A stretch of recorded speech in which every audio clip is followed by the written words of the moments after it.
Hello students, मैं दीक्षा खंडेलवाल आप सभी का आपके अपने चैनल DCS फिजिक्स पर स्वागत करती हूँ। आप लोगों के लिए मैं आज 12th क्लास की रेनबो बुक का लेसन नंबर 12 जो कि द नोबल नेचर पोएम है, first poem the Nobel nature को लेकर आई हूँ। इसमें हम धीरे धीरे लाइन टू लाइन पोएम को पढ़ते चलेंगे और धीरे धीरे अर्थ को समझते चलेंगे। आप लोग चैप्टर पढ़ने से पहले, पोएम पढ़ने से पहले अपने साथ एक पेंसिल या फिर पेन या फिर बुक लेकर ज़रूर बैठें, जिससे जैसे जैसे पढ़ते जाएं मैं स्पेलिंग्स बताऊंगी, उनको अपने साथ लिखते जाएं, जिससे बाद में तुम लोगों को अच्छे से समझ में आए। तो फिर अब आप लोग ज़्यादा से ज़्यादा वीडियोस को शेयर करें, लाइक करें, चैनल को सब्सक्राइब करें। हम अब स्टार्ट करते हैं। ये poem the Nobel nature Ben Jonson जो पोइट हैं उन्होंने लिखी है। तो इस पोएम से पढ़ने से पहले हम जो बेन जॉनसन पोइट हैं उनके बारे में थोड़ा सा पढ़ लेते हैं, जो तुम्हारी बुक में दिया हुआ है कि वो कौन है, क्या है, उनके बारे में थोड़ा सा पढ़ते हैं। चलो, ये आपकी बुक में दिया हुआ है, ये पोइट के बारे में और ये पोएम के बारे में। तो चलो पोइट के बारे में पढ़ते हैं। Ben Jonson 1573-1637 was a versatile and dominating literary personality। Ben Jonson poet का नाम है, जिनका जन्म कब हुआ था 1573 में और डेथ हुई थी 1637। जन्म उनका हुआ था 11 जून 1573 में और उनकी डेथ हुई थी 6 अगस्त 1637 में। Was a versatile and dominating literary personality. Versatile बहुमुखी, डोमिनेटिंग बहुत ही ज़्यादा प्रभावी, लिटरेरी साहित्यिक और पर्सनैलिटी व्यक्तित्व वाले। बेन जॉनसन जो थे वो बहुत ही बहुमुखी और प्रभावी साहित्यिक व्यक्तित्व वाले थे। Known as a playwright, poet, actor and critic of the 17th century. उनको जाना जाता था known as a playwright, वो एक नाटककार थे, नाटक लिखते थे। पोइट, कवि भी थे। एक्टर, एक्टिंग भी कर लेते थे, अभिनेता थे। And critic of the 17th century, और जो 17वीं शताब्दी है उसके आलोचक के रूप में उसे जाना जाता था। He is identified for his brilliant classical and realistic comedy. He is identified, उनको पहचाना जाता था फॉर हिज के लिए ब्रिलियंट क्लासिकल, शानदार शास्त्रीय, क्लासिकल शास्त्रीय, एंड रियलिस्टिक कॉमेडी, और बहुत ही यथार्थवादी। रियलिस्टिक होता है यथार्थवादी, एकदम रियल लगने वाली। कॉमेडी, कॉमेडी आप लोग सब जानते हैं, जो नाटक लिखते थे, क्लासिकल शास्त्रीय रचयिता थे, और रियलिस्टिक बिल्कुल रियल तरीके से कॉमेडी भी करते थे, तो उनके लिए उसे पहचाना जाता था। His memorable comedies are Volpone, the Alchemist and the Silent Woman. और उनकी जो यादगार मेमोरेबल कॉमेडीज उन्होंने जो लिखी थी आर वॉल्पोन, कौन कौन सी थी? वॉल्पोन, द एल्केमिस्ट और द साइलेंट वुमेन। और ये वेस्टर्न कवि थे जिनका जन्म हुआ था लंदन में, यूनाइटेड किंगडम के अंदर, और वो उनकी डेथ भी लंदन में ही हुई और यूनाइटेड किंगडम। हमने अब कवि के बारे में तो पढ़ लिया है, इतना सा ही दिया हुआ है। इनके बारे में और जानना है तो गूगल सर्च करो और पढ़ लो। अब ये पोएम के बारे में दिया हुआ है, इसे हम पोएम पढ़ने के बाद आप लोगों को बताएंगे। अब हम पोएम स्टार्ट करते हैं। अब ये आप लोगों की पोएम है, lesson number 12 the Nobel nature. ये मैंने एक पेज पर लिख लिया है जिससे तुम लोगों को अच्छे से समझ में आए और वो दिखे। आप सभी लोग बुक साथ में लेके बैठोगे और एक एक लाइन समझते हुए पढ़ते चलेंगे। इस पोएम को बताने से पहले मैं आप लोगों को बता देती हूँ कि इसके बारे में कवि ने क्या बताया है, कि इसमें जो व्यक्ति है वो अपने कर्मों के द्वारा जाना जाता है, ना कि अपने विशाल आकार के, अपनी एज चाहे उसकी कितनी भी हो या फिर उसका आकार चाहे कितना भी बड़ा हो, मतलब देखने में एकदम पहलवान जैसा लगता हो, फिर भी उसकी लोग बढ़ाई नहीं करते हो, बुराइयां करते हो, तो उसमें कुछ ना कुछ तो ऐसा होगा जो बुराई करने लायक होगा। जो पोइट हैं बेन जॉनसन, उन्होंने बताया है कि जो आदमी है उसको अपने कर्मों से पहचाना जाता है, ना कि उसके आकार से और ना उसके बड़े दीर्घायु से, लंबी आयु से। तो पोएम को स्टार्ट करते हैं।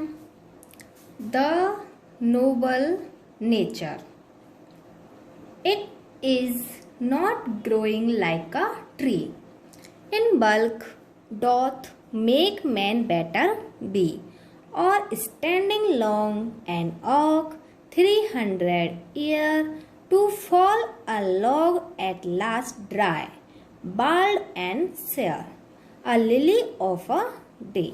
यहाँ से सेकंड स्टेंजा है, यहाँ तक फर्स्ट स्टेंजा है। द नोबल नेचर, नोबल का मतलब होता है यहाँ पर श्रेष्ठ, उत्तम, श्रेष्ठ और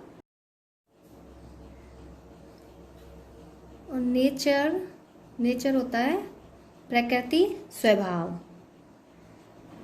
प्रकृति या स्वभाव। It is not growing like a tree.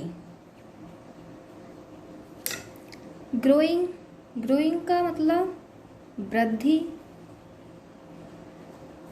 या बढ़ना, ग्रोथ करना, grow, like a tree, tree के तरह। इन बल्क, बल्क पहले इसकी स्पेलिंग समझ लेते हैं, फिर उसके बाद अर्थ धीरे धीरे करेंगे। बल्क आकार में बड़ा, डोथ पहले होता था और अब इसको डू या डज बोला जाता है। मेक बनाना, मैन आदमी, बेटर बहुत अच्छा भी होना। स्टैंडिंग खड़े रहना, स्टैंडिंग खड़े रहना। लॉन्ग एंड ऑक 300 ईयर। टू फॉल गिर जाना। अ लॉग होता है लकड़ी का गट्ठा, लकड़ी का लट्ठा। एट लास्ट ड्राई सूखा। बाल्ड होता है गंजा, लेकिन यहाँ पर गंजा नहीं बोल सकते जिसके हेयर नहीं हो, लेकिन यहाँ पर क्या होगा कि जिसकी पत्ती ना हो, विदाउट लीव्स, बिना पत्तियों वाला। एंड सेयर मुरझाना। ठीक है, तो नोबल होता है श्रेष्ठ, उत्तम, प्रकृति, नेचर। इसमें उत्तम प्रकृति, उत्तम स्वभाव के बारे में बताया जा रहा है। ग्रोइंग वृद्धि, बढ़ना। बल्क आकार में बड़ा, सेकंड लाइन में। डॉथ डू या डस पहले यूज होता था इसके लिए। Make man better be. और स्टैंडिंग खड़े रहना। लॉन्ग एंड ऑक जो है ये है एक प्रकार की लकड़ी का पेड़, जो कि हिंदी में इसे बोलते हैं बलूत का पेड़। ये एक प्रकार की लकड़ी होती है। लकड़ी तो इसकी बहुत महंगी होती है, लेकिन ये किसी भी काम का नहीं होता। 300 ईयर 300 साल पहले। अ लॉग लकड़ी का लट्ठा। एट लास्ट ड्राई सूखा। बाल्ड विदाउट लीव्स का, बिना पत्तियों का। एंड सेयर मुरझाना। तो यहाँ से अब स्टार्ट करते हैं। It is not growing like a tree. इस तरह से वृद्धि करना, ग्रो होना या फिर बढ़ना। लाइक अ ट्री किसकी तरह? एक पेड़ की तरह वृद्धि करना, बढ़ना, ग्रो करना। इन बल्क आकार में बड़ा होना। Do does doth. मेक बनना। मैन व्यक्ति को। बेटर बी बहुत अच्छा, बेटर होना। तो यह एक पेड़ की तरह बड़ा होना, लाइक अ ट्री। पेड़ की तरह बड़ा होना अच्छा नहीं है आकार में बड़े होने पर भी। और वो एक जो व्यक्ति है एक व्यक्ति को पेड़ की तरह बड़ा होने पर भी, आकार में बड़ा होने पर भी उसको महान नहीं बनाता है। It is not growing like a tree. एक पेड़ की तरह बड़ा होने पर भी नहीं बनाता है। इन बल्क, आकार में भी बड़ा होने पर, मेक मैन बेटर बी, एक व्यक्ति को महान, मतलब पेड़ की तरह जब एक व्यक्ति महान बन जाता है, बड़ा बन जाता है, विशाल आकार में हो जाता है, तो भी वह महान नहीं बन सकता। क्योंकि जो व्यक्ति है वो महान कब बनेगा? जब वो अपने कर्मों से अपने कर्म अच्छे करेगा तो ही वो महान बनेगा, लोग उसकी अच्छाइयों को देखेंगे। जो मनुष्य है उसका विशाल आकार में बढ़ जाने से जीवन श्रेष्ठ नहीं हो जाता। और स्टैंडिंग लॉन्ग एंड ऑक, और खड़े होने पर लॉन्ग एंड ऑक, एक ऑक के बलूत के पेड़ की तरह खड़े होने पर भी 300 ईयर, जो बलूत का पेड़ है, ऑक का पेड़ है, वो कितने सालों तक रहता है? 300 ईयर, 300 सालों तक ऑक का पेड़ खड़े रहता है, उसका कुछ भी 300 सालों तक नहीं होता है। To fall a log at last, और वह लास्ट में, अंत में, लॉग एक लकड़ी का लट्ठा बनकर सिर्फ गिर जाता है, फॉल गिर जाता है। लास्ट ड्राई, और बाद में क्या हो जाता है? सूख जाता है, सूखा हो जाता है। बाल्ड, और बिना पत्तियों का हो जाता है।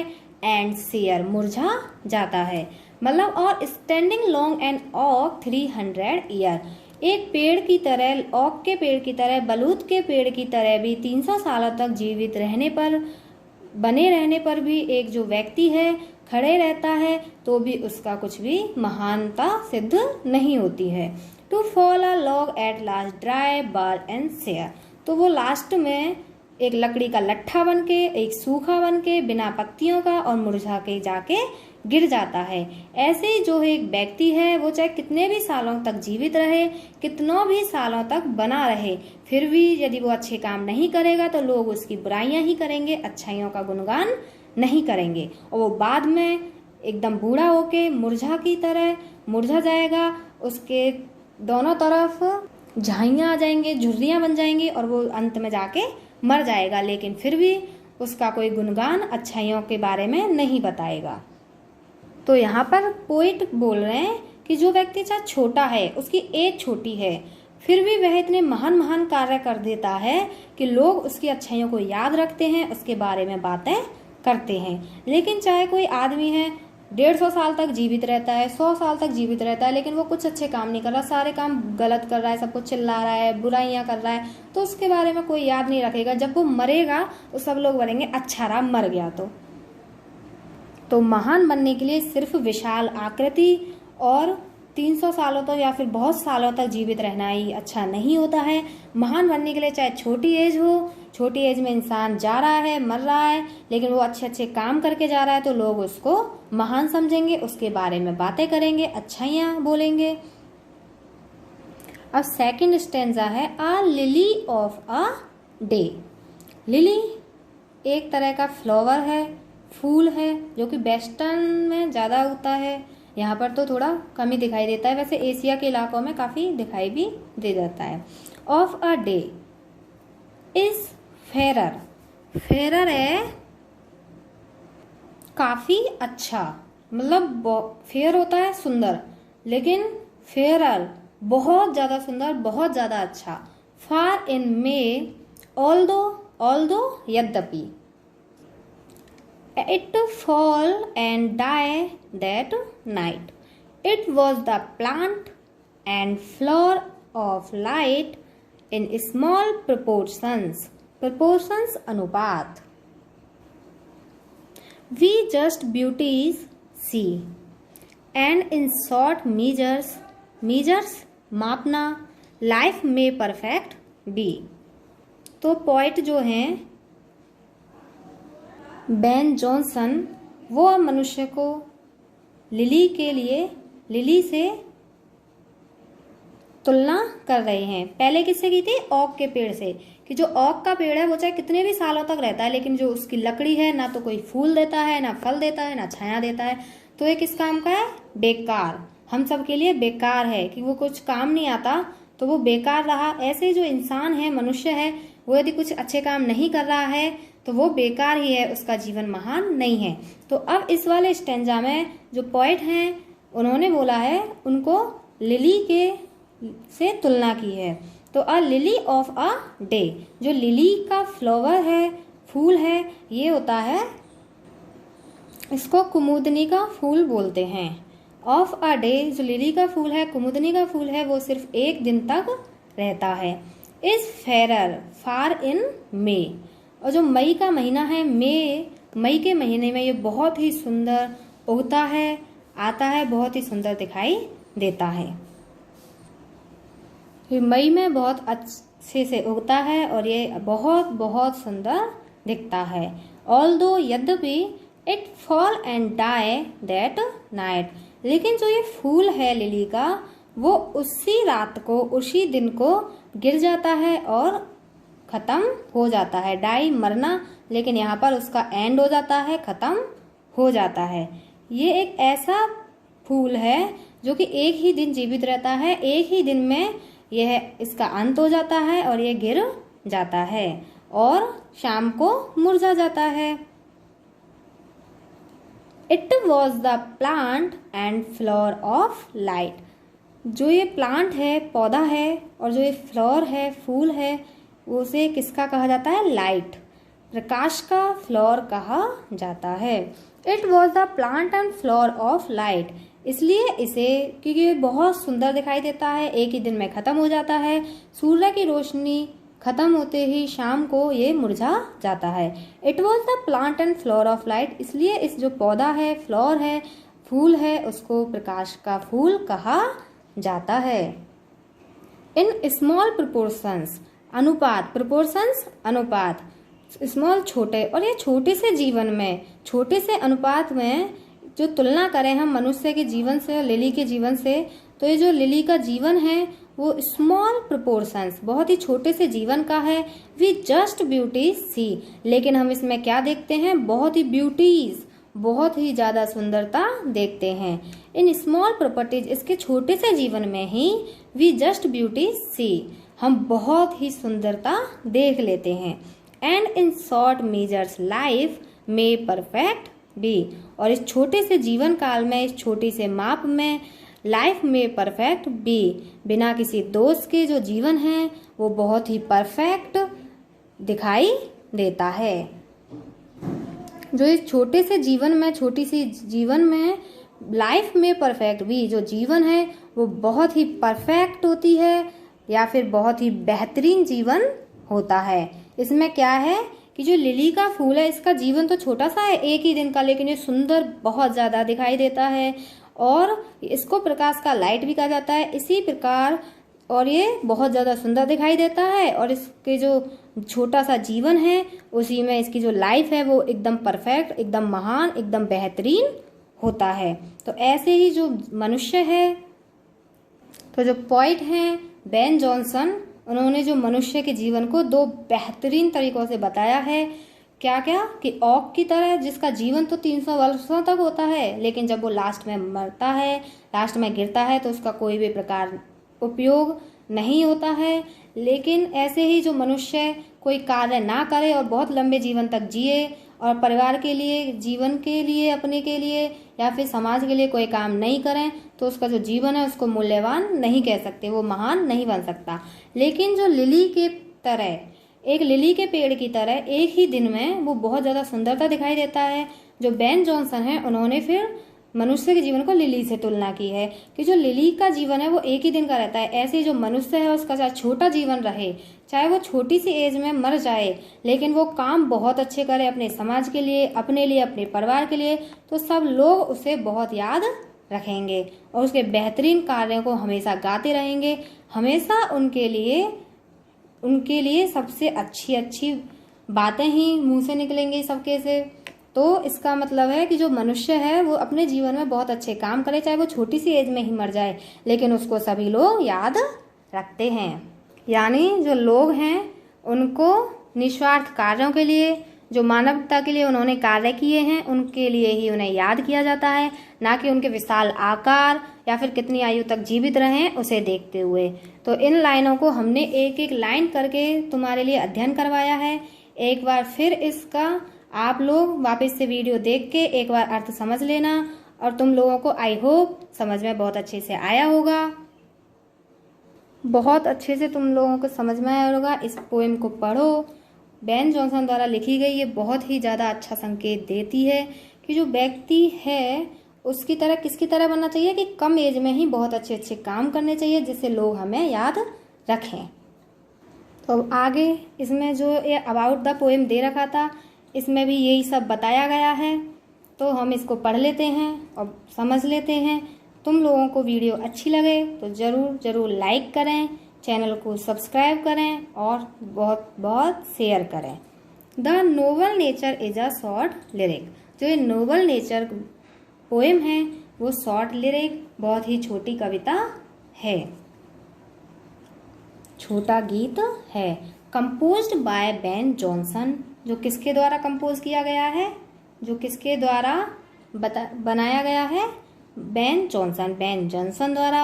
इम्पैरेटिंग great meaning and a message to humanity that we live in deeds not in years.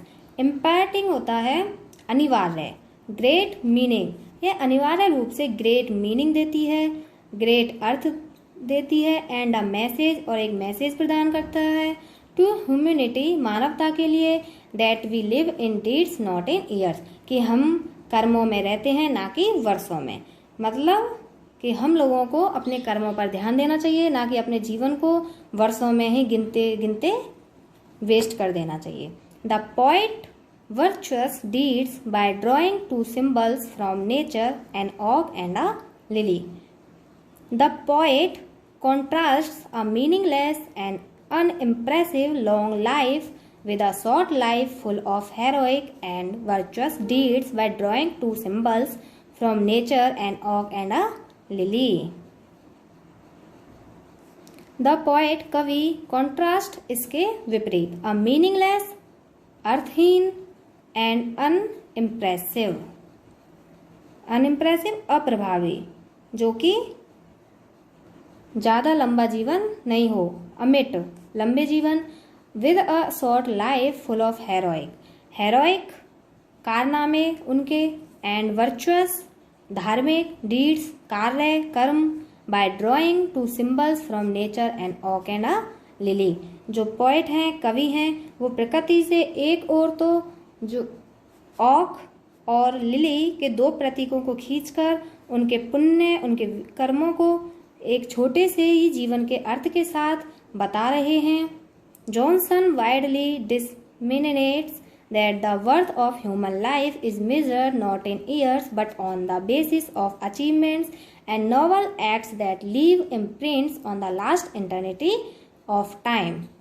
Johnson widely disseminates, widely व्यापक रूप से, डिसेमिनेट्स प्रसार, जो जॉनसन हैं वो व्यापक रूप से प्रचारित भी करते हैं, प्रसार करते हैं, दैट कि the worth of human life, जो मनुष्य का जो जीवन है, वर्थ मूल्य, जो मनुष्य का जीवन है उसका मूल्य, इज मेजर्ड मापा जाता है, नॉट इन ईयर्स सालों में नहीं, जो मनुष्य का जीवन है वो सालों में नहीं मापा जाता, बट लेकिन on the basis of achievements and noble acts, किस पर मापा जाता है, अचीवमेंट्स उसकी उपलब्धियों पर और उसके महान कृत्यों पर, जो उसने महान महान कार्य किए हैं, एक्ट्स कार्य किए हैं, that the leave imprints on the vast eternity of time, और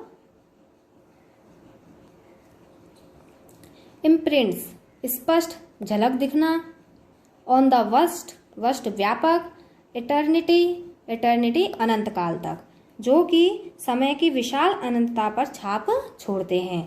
जो मनुष्य का जीवन है वो सिर्फ सालों में नहीं मापा जाता, बल्कि उसकी अचीवमेंट्स, उसकी उपलब्धियों पर, उसके महान कार्यों पर और उसकी समय की विशाल अनंतता पर छाप छोड़ता है।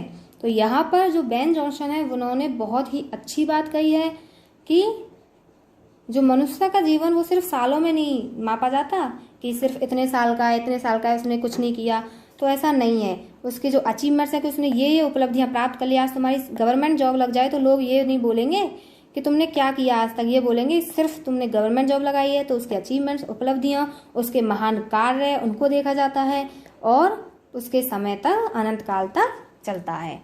अब आपका चैप्टर यहाँ पर ख़त्म हुआ। आई होप आपको ये पोएम बहुत अच्छे से समझ में आई होगी, बहुत अच्छे से समझ में आई होगी। और इसमें हम लोगों को भी एक बहुत अच्छा मैसेज मिला है कि हम लोगों को अपने छोटे से जीवन में ही, हमें नहीं पता हमारा जीवन कितना है कितना नहीं है, तो अपने जीवन में बहुत अच्छे अच्छे काम करो, बहुत अच्छे अच्छे बनो, जिससे लोग हमारी हम बुराइयाँ नहीं करें बल्कि अच्छाइयों को बताएं। Thank you so much. आज हम यहीं पर ख़त्म करते हैं।